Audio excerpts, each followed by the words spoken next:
कक्षा 6 चोर रोबोट।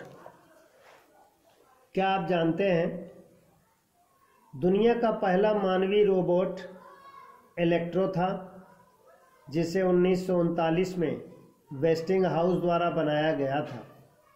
यह 7 फुट लंबा रोबोट था जो चल भी सकता था और 700 से ज़्यादा शब्द भी बोल सकता था।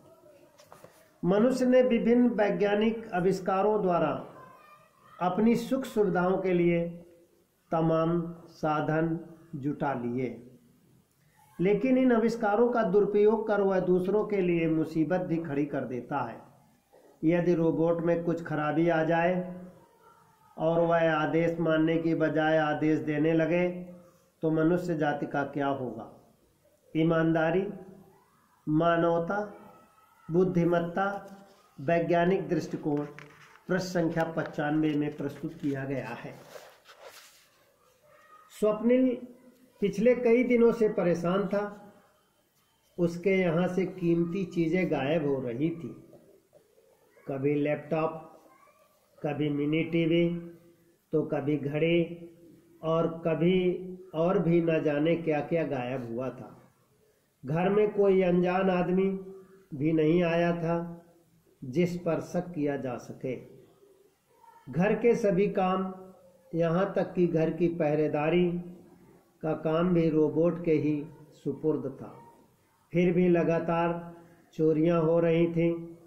स्वप्निल को लगा कि कहीं रोबोट नियंत्रक में तो कमी नहीं आ गई, लेकिन अगले ही पल उसने सोचा कि यदि ऐसा होता तो रोबोट का काम करने का ढंग और उसका व्यवहार तुरंत बदल जाता, जबकि वह तो पहले जैसा ही काम कर रहा था। तब उसने रोबोट सहित पूरे घर की निगरानी करने का निश्चय किया। रविवार की सुबह से ही उसने रोबोट सहित सारे घर की निगरानी करनी शुरू कर दी। धीरे धीरे शाम और रात, फिर रात घिर आई, लेकिन कहीं कोई गड़बड़ नहीं दिखाई दी। स्वप्निल को निराशा के साथ खीज भी होने लगी। रात के लगभग 1 बज चुके थे। रोज की तरह ही रोबोट दरवाजे के पास अपनी जगह पर चुपचाप खड़ा था। स्वप्निल की आंखें जब नींद से बोझिल होने लगी तो उसने सोचा जाकर मुंह धोआए। अभी वह 1 कदम ही आगे बढ़ा था कि उसने देखा रोबोट अपने स्थान से धीरे धीरे सरक कर उसके कमरे की ओर बढ़ रहा है। वह दबे कदमों से रोबोट के पीछे चल दिया। कमरे में पहुंचकर उसने देखा कि रोबोट ने मेज पर से वह टीवी युक्त पेन उठाया जिसे कुछ समय पहले उसके मौसा जी अमेरिका से लाए थे, और वापस अपने स्थान की ओर बढ़ने लगा। स्वप्निल की समझ में नहीं आ रहा था कि आधी रात को इस रोबोट को क्या हो गया है। वह तुरंत दौड़कर नियंत्रण कक्ष में पहुंचा और रोबोट को वापस अपने पास बुलाने वाला बटन दबाया, लेकिन इस बटन का रोबोट पर कोई असर नहीं हुआ। रोबोट नियंत्रक के फेल हो जाने से स्वप्निल परेशान हो उठा। वह वापस रोबोट के खड़े रहने की जगह की ओर दौड़ा। उसे अपनी जगह पर न पाकर स्वप्निल को बड़ी हैरानी हुई। उसने रोबोट को इधर उधर खोजना शुरू किया। अचानक उसकी नज़र बाहर वाले दरवाजे की ओर गई। दरवाज़ा खुला था।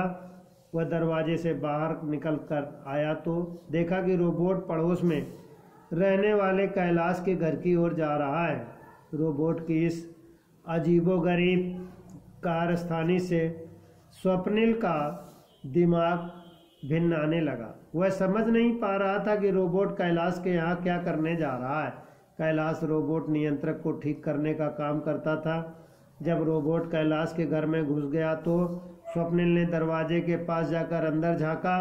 अंदर का दृश्य देखकर उसे अपनी आंखों पर विश्वास नहीं हुआ। रोबोट कैलाश के नियंत्रण कक्ष में गया और उसने स्वप्निल का पेन वहीं मेज पर रख दिया। प्रश्न संख्या 96 में प्रश्न है, कौन परेशान था? चोरी कौन करता था? तीसरा प्रश्न है, चोरी में क्या क्या चीज़ें चोरी की गई। चौथा है रोबोट नियंत्रक सामान कहाँ रखता रहा। पांचवा प्रश्न है अजीबोगरीब रोबोट का नियंत्रण उसके पास से क्यों नियंत्रित नहीं हो पा रहा था। विद्यार्थी प्रश्न उत्तर लिखेंगे और याद करेंगे। प्रश्न संख्या 96 कक्षा 6।